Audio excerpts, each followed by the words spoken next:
village, if you will, was a composite of people, men and women. No one came from anybody's rib. They were men and women, and in a balanced, wonderful energy that were living in collective consciousness, and they had the ability to still communicate without language. And that's the big, big, big part that you want to know about the beginning, is that there was no language. And as this first civilization came to be and came to grow, this whole realm was in harmony. And the reason it was in harmony is because we were sharing conscious energy with each other. When you connect thought energy to thought energy, there is no way that you can misinterpret anything.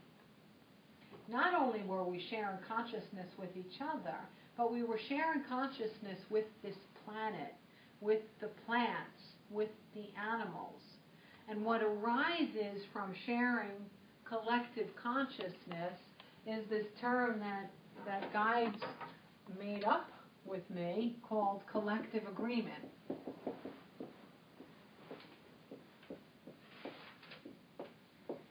And collective agreement is when you have shared consciousness, then every single bit of consciousness anywhere has the same goals and understanding of each other's goals. So what arises is a cooperation among shared goals. So if you are an early civilization and you're living in the tundra, and the only thing that's there that's available as a food source is seals and fish, cooperative agreement means that the fish and the seals allow themselves to be the food for the human village. And it's all done in agreement, so there's mutual benefit. So no one is, killing seals for the fun of it, or just kind of checking out how it feels, or leaving unused debris on the shoreline. Everything from that seal gets used and becomes a part of the village and the cycle. So there's no agony. Everything is built within this amazing cooperative, collective agreement. And in cooperative agreement, everything stays in harmony. The change happened when we started to experience language. And if you remember that we're always on the edge, right? If somebody makes a sound in relation to something that they're experiencing, when you're living on the edge, you say, what if that sound is actually intended to be associated with that experience? So they started to associate sounds with specific things or feelings or objects. So if I, by chance, picked this up and said, wah, wah, wah, every time I picked it up, then the whole village is going to say, I think, because I want to expand, I'm going to associate wah with water. And now language starts to come about. And then as soon as you hear, oh, everybody's calling this water, everyone wants to jump in. And then they're like, oh, well, what sound should we make for this? I don't know. Give it a shot. Well, that's way beyond me. Rock? I don't know.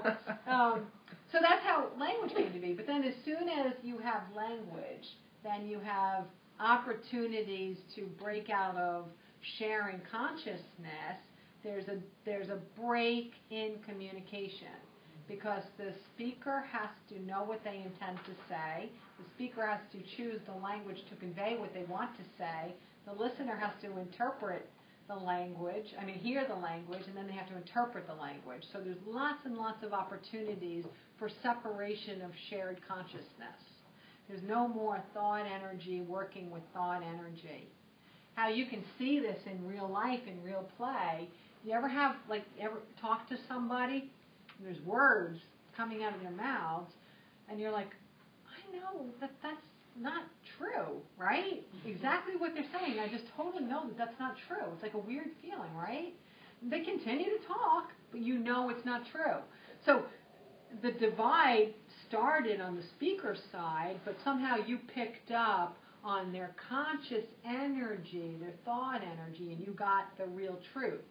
But when we became enamored with pushing that edge, we became all excited by language, we didn't really know that we might have to use this sharing of conscious energy to understand and interpret if we were picking up or perceiving what the speaker was intending. So little by little, cooperative agreement fell to the wayside, because as long as you can misunderstand one another, that's when we had the beginning of all that we perceive as being negative.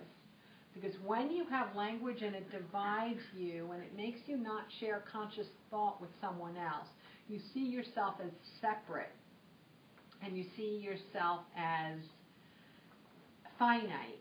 And if you are separate and if you are finite, it sets up a system that's the opposite of cooperative agreement, called competition. And when we live in competition, then we have to fight for our resources. And we can misinterpret whether there's something to be fought over or not. So basically, everything that has ever caused any chaos on Earth has been caused by the advent of language. So that's how I see our Earth began. And where we're heading is to get back to sharing conscious energy rather than being reliant on language to communicate with one another. In the beginning, in 2005, 2006, when I was going through that big journey of removing masks and layers and learning how to communicate with guides, that was the last time I ever read anything spiritual. It was in 2005 and 2006. And even then, I was really judicious about what I would read. I only read maybe 3 books, only because I wanted to have a basis of understanding what it was that I was experiencing. I think it was 4 books, actually. They all come to my mind. One of those books was written by a renowned psychic on Earth. And so I read it because I'm now a psychic, and I have no freaking idea what it means to be a psychic. So I thought if I read his book, I'd find out what it means to be a psychic, even though I'm doing it anyway, right? That would be a good way to find it out. So I read his book in that context, and let's say the book had 12 chapters. So I read the book, and I'm like, yeah, wow, oh my gosh, yes. And I felt like I had a kindred soul, finally. Like, I'm in this foreign consciousness, and I finally found someone that's speaking the same language with me. Chapter 1, Chapter 2, Chapter 3. I'm so excited, because now I know I'm not alone on Earth anymore. There's someone else that's connected to this, whatever I'm connected to. All of a sudden I get to Chapter 4. I had a knot in my stomach all the way through Chapter 4 that was like, oh my gosh, like I was getting a stomach virus. And then I passed through Chapter 4 and really, really felt repelled by it. I got to Chapter 5, and again I'm like, oh yes, he's my soulmate, and blah blah blah. And this went on, and then all of a sudden, Chapter 11, bottom fell out again. I had knots in my stomach. I felt really uncomfortable. I felt disconnected from things. And then I got to Chapter 12, and I was saved again, because everything in Chapter 12 was resonating. And what I got from that experience, and I could see why my guides guided me to that specific book, was because it wasn't just about me finding someone else linked into the river of universal knowledge. It was also for me to see that you don't have to take everything as truth if you find a source of value. So here I realized that this man is connected. He does have his conduit open to the river of universal knowledge, and rather prolifically. But Chapter 4 and Chapter 11 showed that he has an earthly lens. He still has a human ego. And the information in those 2 chapters came through his human self. So I was able to intuit that those 2 chapters didn't necessarily belong in the context of the whole book, but that I could still value and appreciate the other 10 chapters in the book and feel that I had this commonality with him. So as we're wanting to get back to harmony, it's important that you have your own intuitive take on what you see and hear that's outside of you. That's the only way that we're going to get back to being able to share conscious energy again. Sharing conscious energy is the pathway back to cooperative agreement and harmony on earth.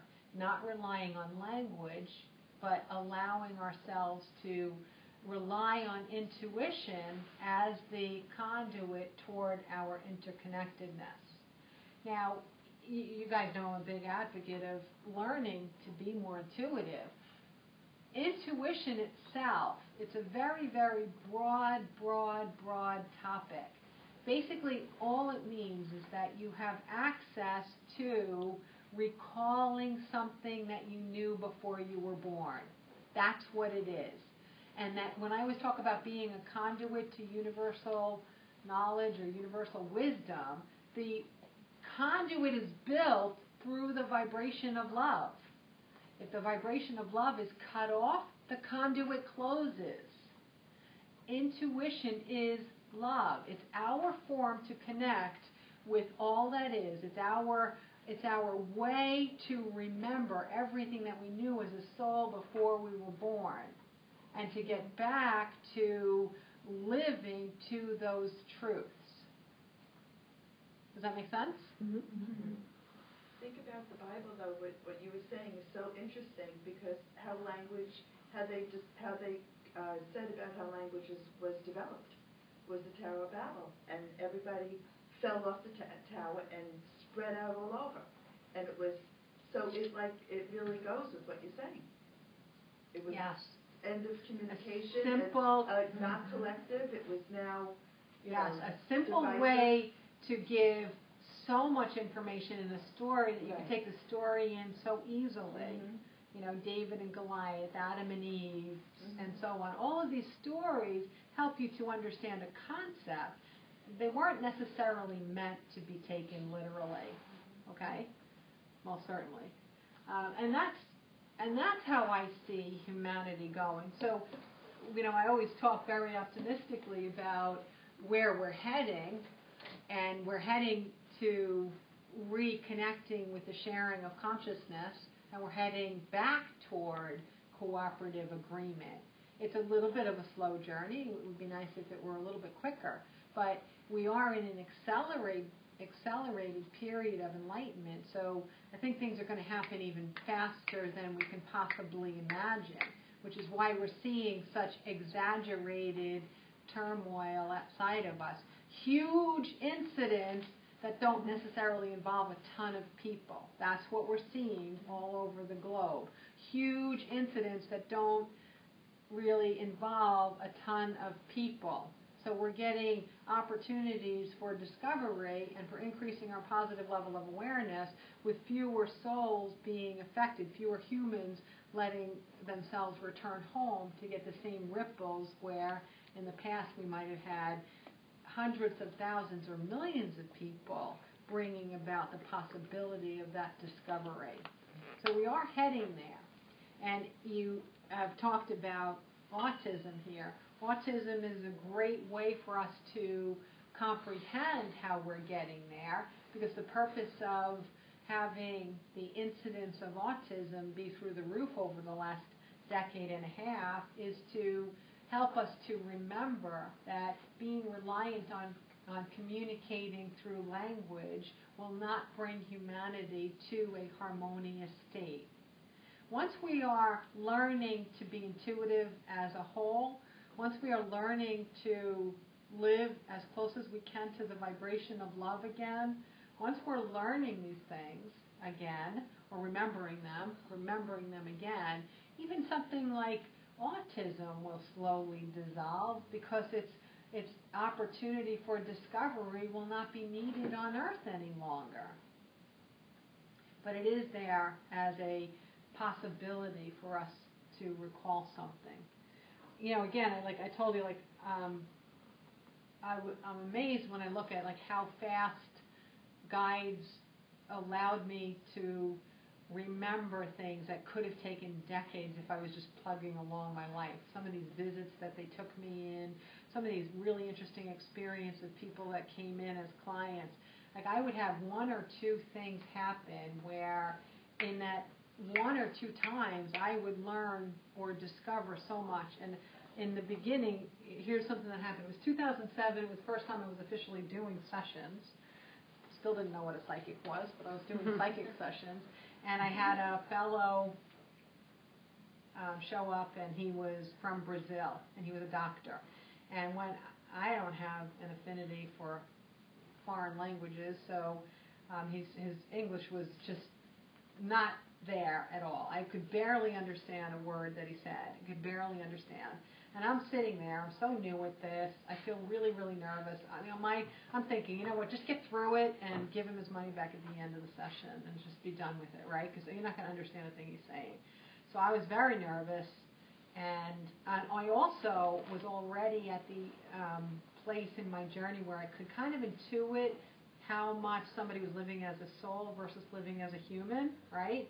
So I'm already intuiting this guy is really high on the soul meter. So I'm excited to be with him, and now I'm going to muck it up because I can't understand anything he's saying. So I also felt very disappointed that I wasn't going to be able to take advantage of having this soul in my office. So that was a little disappointing for me, right?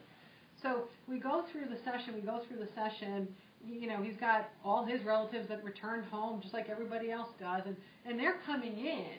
And I'm like, oh, freak, what language do they speak? I don't know this language. I don't know what I'm going to do. I don't understand him. I'm not going to understand them. And then all of a sudden, I would communicate with them one by one. I would know who I was communicating with, how they were related to him. And I realized, I probably thought they were translating into English for my sake, but eventually I realized that sharing consciousness, as I do with souls that are not physical, has no language. Thought energy meets thought energy. Language is not a barrier. I don't trip up in a session because I don't understand a word choice or because I don't understand the language of the soul that's communicating with me. So what I did was I just kind of did this monologue where I would tell him everything that I was getting, even though I couldn't get any feedback from him about what I was getting. And in the end, it turned out, it was one of my best sessions I'd ever done. I guess because I had already thought I'm going to give him his money back, I had nothing to lose. So I wasn't going to disconnect from what might possibly come through because I already had nothing to lose. And it turned out to be a phenomenal session. He came for one purpose, and I brought through the answer of that purpose without having any idea whatsoever what he had come for. And to me, one of the reasons why the universe orchestrated that man to find me and come to me that year was so that I could experience the sharing of conscious energy and how simple it is to do with language not being a barrier at all. And that's where we're going to go to, is sharing of conscious energy, relying on our heart, relying on our intuition, and therefore being able to understand people better, understanding their incentives or their agendas, understanding them, and doing everything that we can in those meetings to make every meeting and every intersection mutually beneficial for us and for them. I know over time. I know when I started this, one of the things that I said, I made it as a declaration as part of my mission. And one of the things that I said was, no matter what happens when I meet people, I want them to leave feeling at least as good having met me, if not better. And I made that declaration back in 2006, and you guys can tell me if it's not true. I think I've done a pretty good job. I can only think of 2 or 3 examples where I know I didn't do a great job on my end. So I've been pretty good. And it's not because I set it as my mission, it's because the vibration of love compels me to do that. Because I truly like people. I really like being with them. I like looking in their eyes. I like finding out who they are as a soul. I like for them to appreciate themselves. I like that. I want everyone to like themselves. I want everybody to be happy. So it's not that I'm doing it to prove anything to anybody. It's my nature now. It's automatic that I really want everybody to be better off having met me, or at least the same. Just don't slide backwards, okay? No sliding backwards. And that comes from all of this. It comes from sharing conscious energy.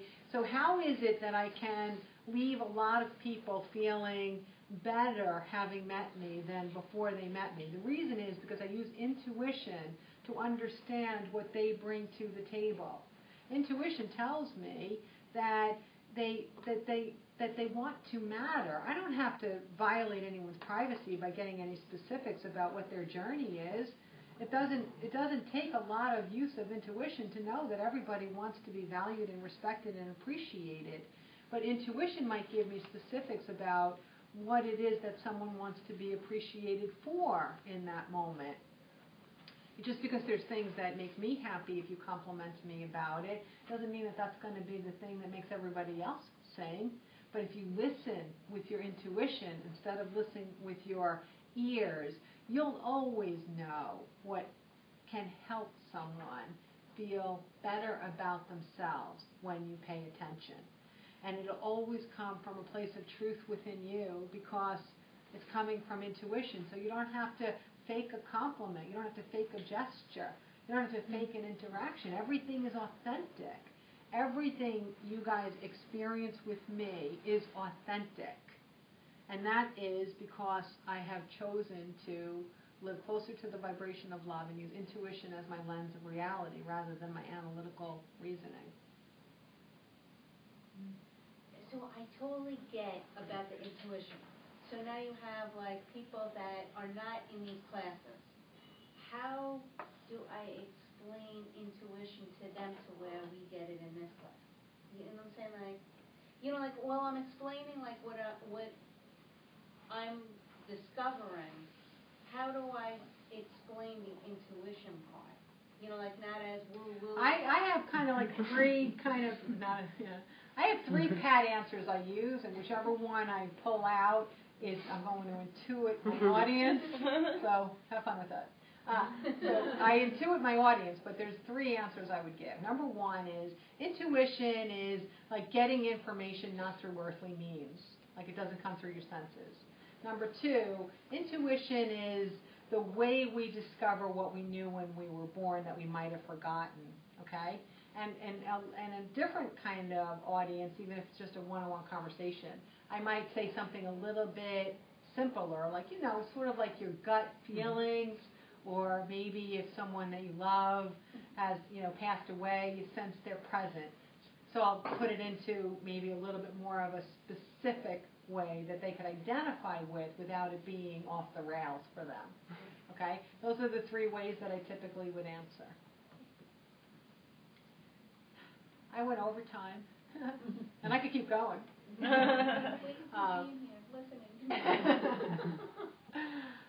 But anyway, I really appreciate everybody being here, and I love that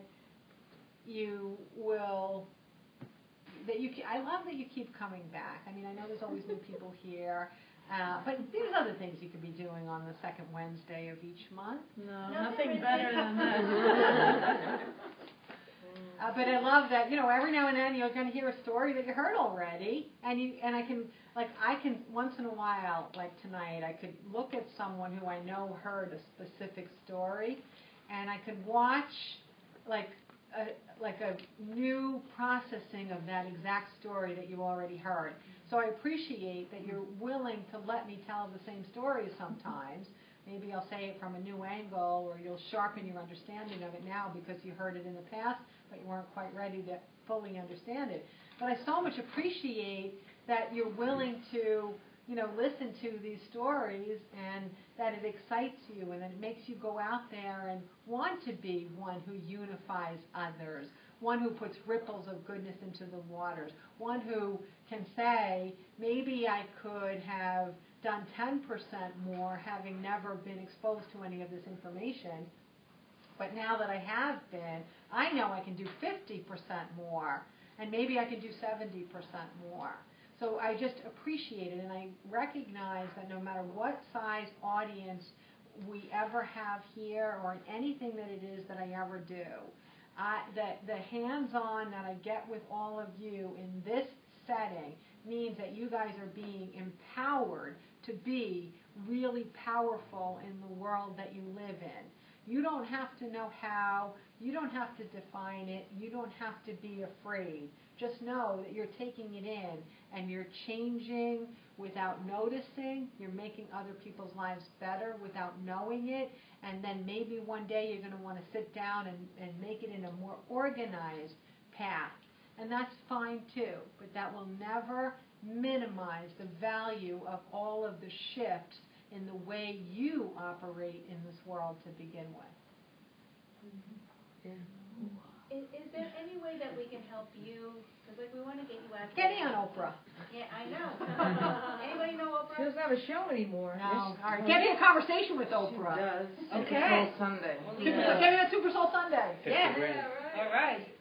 Super Soul Sunday. 50 grand. 50 grand to get on Super Soul Sunday? No, to talk to Oprah.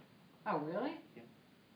We'll get that. We'll let her call me. We'll get you on there. We're going to manifest it. Okay, we'll get it manifested. That is, I think that would be really helpful. But there's other steps along the way that could be very helpful as well. A lot of people here, they go to Omega. When you go to Omega, leave a paragraph with the program director saying, I've never seen anything like this in my entire life. You have to get Karen Garvey here. If at the end of a couple of months they've got 17 of these letters, they're going to pay attention. So you can do certain things. You can share. I know it's not always easy to talk with the guy behind the counter in 7-Eleven or Starbucks or something and tell him that, oh, you got to go see Karen Garvey. I know that. But there are places where it's very appropriate for you to speak up, like Omega, Kapalu, and so on. So I have tried to figure out this pathway on my own, but I am an individual in the collective, so I will not hesitate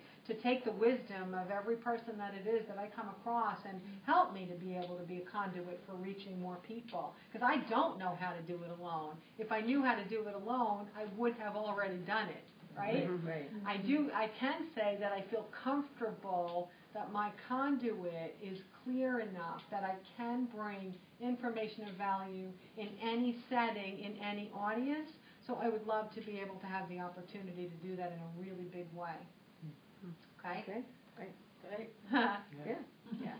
And for me personally, the ego part, I know you have to use my name, Karen L. Garvey, but to me, it's like I see myself as a conduit. So if I'm asking you to promote me, I'm really asking you to promote this conduit. That feels more comfortable for me. I've polished up and shined this conduit more than anyone I have ever met. So if Karen L. Garvey is the one that did all the polishing and the words have to come through my mouth, so be it. All right? I'm okay with that. I'm okay with it. And now I'm going to switch topics altogether. I did want you to all take a look. Marie Finnegan, who's here. Where is she? Oh, there she is. She does these paintings that are out of this world, literally, and she did contact me to ask if she could bring a couple in. I know I see them through Facebook. I encourage her to put them, post them on my Enlightenment Power Group page. But if you would like to go and look at the ones that she brought in today or have a conversation with Marie about how she paints these, or if you're interested in purchasing or finding out anything more about how you can bring her work and her view and vision into your world, please talk to Marie when we leave, okay? And once again, thank you so much, everybody, for being here, and I will see you very, very, very soon. Thank you.